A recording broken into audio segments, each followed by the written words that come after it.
Bonjour et bienvenue à la critique exigeante. Donc, comme convenu, aujourd'hui, on va discuter de Promised Neverland, qui était un animé sorti, je pense, cet hiver, et qui avait quand même réussi à se soulever un petit peu dans la discussion populaire, en dépit de ne durer que 12 épisodes. Et ça, c'est quand même rare, ces derniers temps, parce qu'on est vraiment submergé d'animés, donc chacun, je trouve, quasiment annule l'un l'autre. Et on m'avait demandé d'en parler quand je l'aurais fini, et comme je l'avais déjà dit, c'est chose faite maintenant. Donc, est-ce à la hauteur de sa réputation? Est-ce que c'est vraiment le Death Note des dernières années? Nous verrons. Donc, pour faire l'analyse, comme toujours, on va avoir un petit peu l'aspect technique, les personnages et l'histoire. On va commencer par ce qui est le plus court, c'est-à-dire l'aspect technique. Et je suis agréablement surpris pour cet animé-là. Parce que je trouve vraiment que la réalisation, elle se démarque des standards paresseux habituels des animes. Alors, on a vraiment des plans, séquences, des travelling qui ont un petit aspect malsain, mais qui font également que ça se démarque également des caméras tremblotantes, si je dis pas de bêtises. On a vraiment une réalisation qui marque, qui surprend, parce que ce sont des choix qu'on ne voit habituellement pas dans ce genre de production-là. Du moins, je n'écoute peut-être pas suffisamment d'animés, mais quand on parle d'animés qui s'élèvent pour rejoindre, si on veut, un certain public de masse, ceux-là, je les ai quand même relativement en vue en majorité. Et à ce niveau-là, ça se démarque quand même. Et maintenant, au niveau du côté des dessins, c'est sûr que je compare toujours ça à Dragon Ball Super, et peut-être maintenant à la dernière saison de Fairy Tail. Mais on espérait pour un 12 épisodes que ça serait de bonne facture, et ça l'est. Il n'y a pas des dessins qui, je me souviens, m'ont surpris pour leur dégueulassitude. Donc là-dessus, c'est vraiment de bonne facture. Pour 12 épisodes, encore une fois, c'est ce qu'on espérait. Donc, si on passe maintenant au niveau des personnages, il n'y a pas beaucoup de personnages, forcément pour un 12 épisodes, je l'aurais dit toujours et encore. On a 4 personnages vraiment principaux, Ray, Norman et Emma, c'est-à-dire les 3 orphelins les plus âgés, qui vont bientôt, et attention, toujours encore une fois des spoilers dans mes vidéos, habituellement. Donc ces 3-là vont bientôt être livrés en pâture pour du gibier, c'est du gibier de qualité supérieure même. Et on a Isabella qui dirige justement tout le couvent, qui est responsable de l'élevage de ses futures viandes pour démons. Donc ces 4 personnages-là sont les principaux, il y en a d'autres. Et on va parler peut-être rapidement de ces personnages secondaires qui sont moins intéressants, parce que The Promised Neverland, c'est un peu comme Death Note dans le sens où on a des personnages qui sont très malins, mais ça fait en sorte que malheureusement, les autres personnages sont moins malins, et dans certains cas, je dirais même plus bêtes. Parce qu'on a 3 personnages, si on veut, qui sont vraiment secondaires, il y en a d'autres, mais eux autres sont plus tertiaires. Donc on a Dawn, Gilda et Sir Crone. Et ils sont moins agréables parce que, bien qu'ils ont de la personnalité pour certains, peut-être pas Gilda, ils sont un peu stupides. J'aime pas beaucoup les personnages stupides. Par exemple, Sir Crone qui pète sa coche dans sa chambre et crie ouvertement son plan. On peut t'entendre, je pense pas que ta pièce soit si bien insonorisée que ça, là. Mais bon, c'est quand même un personnage que j'ai surpris qu'elle quitte si rapidement la série, pour ne pas avoir fait finalement tant de choses que ça. La même chose quand Dawn et Gildan décident de s'aventurer dans la chambre d'Isabella. Il y a une seule pièce, une seule porte. C'est complètement débile, les chances que tu te fasses surprendre sont assez énormes, et ça n'arrive finalement pas, mais c'est vraiment que de la chance. J'avais envie de baffer les personnages tellement que c'était con leur idée, mais ils s'en sortent finalement. Donc ces personnages-là sont pas super mis en valeur, je dirais, par le récit, surtout Gilda. Elle est vraiment juste de faire valoir, je trouve, à moins que j'ai manqué quelque chose. Donc c'est pas vraiment eux qui sont intéressants, c'est bien évidemment les personnages principaux. Peut-être pas par exemple tant Emma. Emma, ça ressemble vraiment au classique stéréotypé du personnage de Neketsu, Naruto, etc. Des bons sentiments, je suis gentil, je suis pur. Pas pleinement intéressant, même s'il y a une légère évolution à la fin, qui est agréable. C'est vraiment davantage Ray et Norman que je trouve plus intéressant. Tout d'abord par leur dynamique, leur, si on veut, mind game entre eux. Et dans le cas de Norman, j'ai été très surpris par le fait qu'il ne survive pas, du moins, à moins qu'une saison 2 confirme que finalement il a survécu, mais je ne pense pas. Je suis vraiment surpris qu'il soit décédé, parce que je m'attendais à ce que c'est le genre d'émission où tu t'attends à un retournement de situation, mais il se produit en fait après sa mort.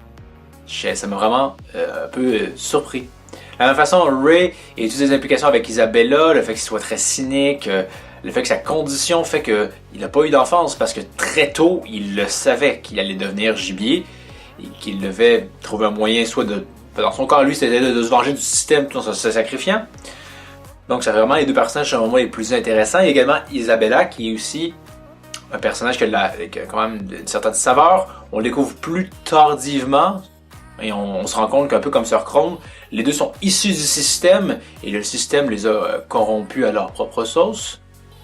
Par contre, je vais vous avouer que je la trouve un petit peu trop passive.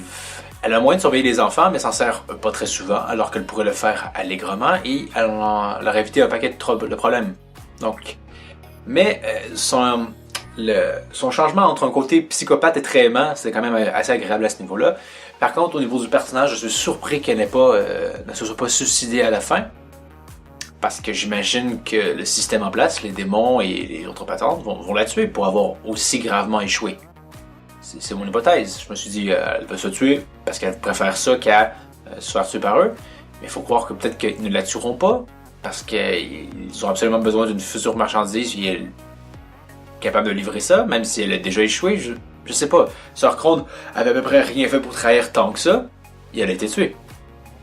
Donc je me dirais qu'elle devrait être tuée elle aussi, mais elle ne l'est pas. Ah, également, le fait qu'on apprend que c'est la mère de Rey, c'est intéressant, mais c'est pas pleinement exploité, c'est à peine en surface. Surtout qu'on l'exploite pas tellement du côté de Rey, davantage du côté de elle, même si je pense que Rey le sait finalement. Donc, à voir, mais n'empêche qu'on a quand même peu de personnages, mais des personnages quand même qui sont assez intéressants. Maintenant, au niveau de l'histoire, ça démarre très fort, et c'est toujours ça pourquoi des œuvres comme ça réussissent, je pense, à buzzer dans l'espace populaire, c'est que c'est une prémisse forte. On commence fort, le seul problème c'est que passer la découverte en fait que vous n'êtes pas vraiment dans une orphelinat et que vous allez tous crever, ça ralentit beaucoup. Parce que justement, il n'y a pas beaucoup de personnages, et quand on a des épisodes sur les personnages moins intéressants, ça ralentit forcément le rythme. La fin, par exemple, elle est vraiment plus enlevante, dès qu'on apprend en fait le plan secret.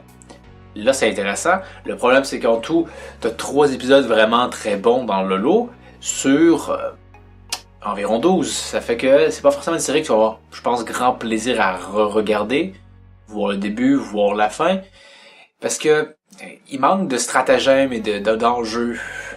On apprend que Rey finalement est un espion, mais finalement ça n'a pas vraiment beaucoup d'explications dans la série parce que il ne l'est pas en fait. Il l'a été, mais depuis toujours, il l'est faussement pour réussir à les faire libérer. Cet enjeu-là n'était pas super bien traité selon moi. Au final, un avis global sur The Promised Neverland, oui, c'est très bon. Par contre, j'ai une réserve parce que c'est pas fini. Le manga, c'est basé sur un manga qui est encore en publication.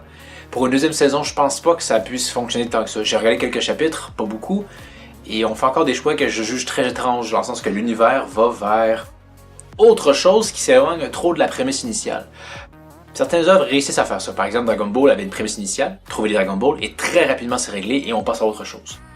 Certains ont plus de difficultés à passer à autre chose, notamment One Piece, ou bien Attack on Titan, qui, j'en ai déjà un peu parlé, a une prémisse initiale et ça change radicalement à un point tel que tu regardes une œuvre et ce n'est plus ce à quoi tu t'attendais, ce n'est plus ce à quoi tu avais, comment dire, un contrat avec l'auteur. Je te regarde parce que c'est ça, et ça c'est fini.